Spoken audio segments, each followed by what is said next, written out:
C'est un cheminement. J'ai l'impression que ça avait mûri inconsciemment et que ça s'est cristallisé à un moment donné. J'ai adopté des techniques de chirurgien pour travailler ce que je voulais, c'est-à-dire le sujet humain. Après, ce qui s'est déterminé pour le blanc, c'est venu de lui-même. J'avais envie qu'il y ait une dématérialisation, qu'on ne soit pas dans la matière, qu'on soit dans un ailleurs. Le blanc, c'est ce qui n'est pas encore écrit, c'est une pureté. Et la transparence, c'est une façon de donner le sentiment que ça va disparaître bientôt, que c'est une image ultime, avant disparition.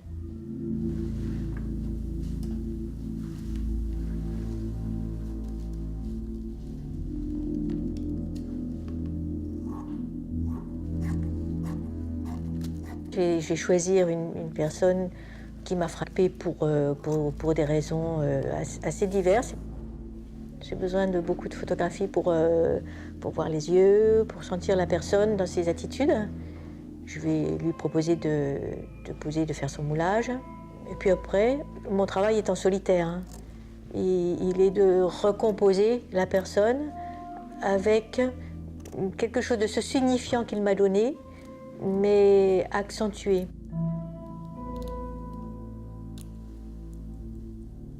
Pour tous les sujets humains, il y a des rencontres. Hein. Une perception aiguë à un moment donné d'une personne, d'un caractère, d'une qualité, ou d'une sensation, ou d'une convergence d'inscription sociale.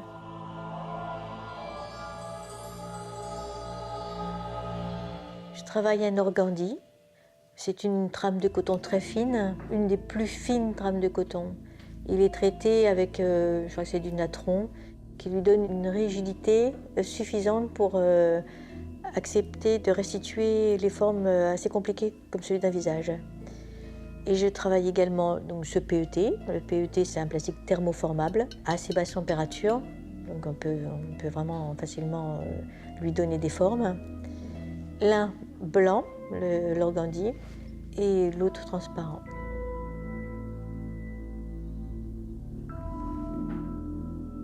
Si je pouvais faire l'humidité des yeux, je le ferais. Faire ressentir une humanité et son absence. L'absence et la présence. De ressentir ça dans les sculptures. En même temps, la présence et l'absence. Le présent, c'est quelque chose de compliqué, puisqu'on est toujours dans le flot. Donc, il faudrait arrêter un moment. Et un présent, on n'est jamais dans un moment. Le présent, ça serait un arrêt. On n'est jamais arrêté. C'est donner à voir un présent sur lequel on est souvent aveugle. Donner à voir les choses en passe de disparaître. Hein. Mais ça, pour les voir mieux.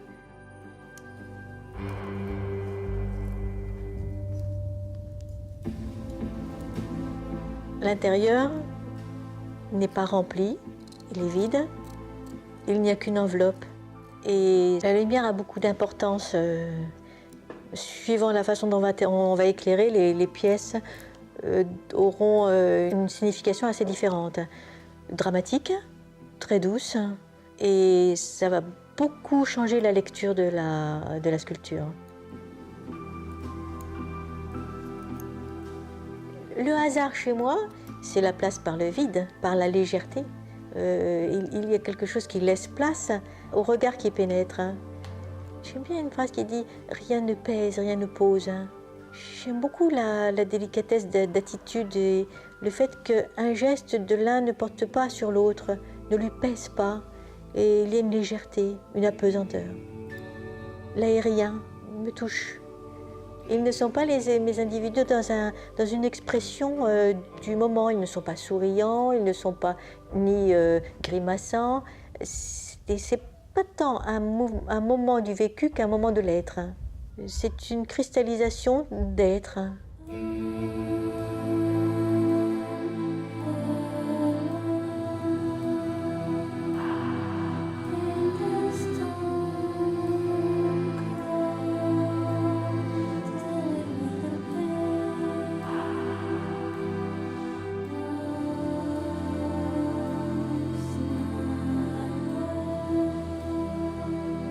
Imaginons que la matière se soit évaporée, laissant pour seule trace la blanche enveloppe des réalités. Alors, plongeant ton regard de visionnaire, tu vois le dessus, le dessous, le dehors, le dedans, la surface et la profondeur, tout à la fois une apparence et son mystère. Une apparence et son mystère.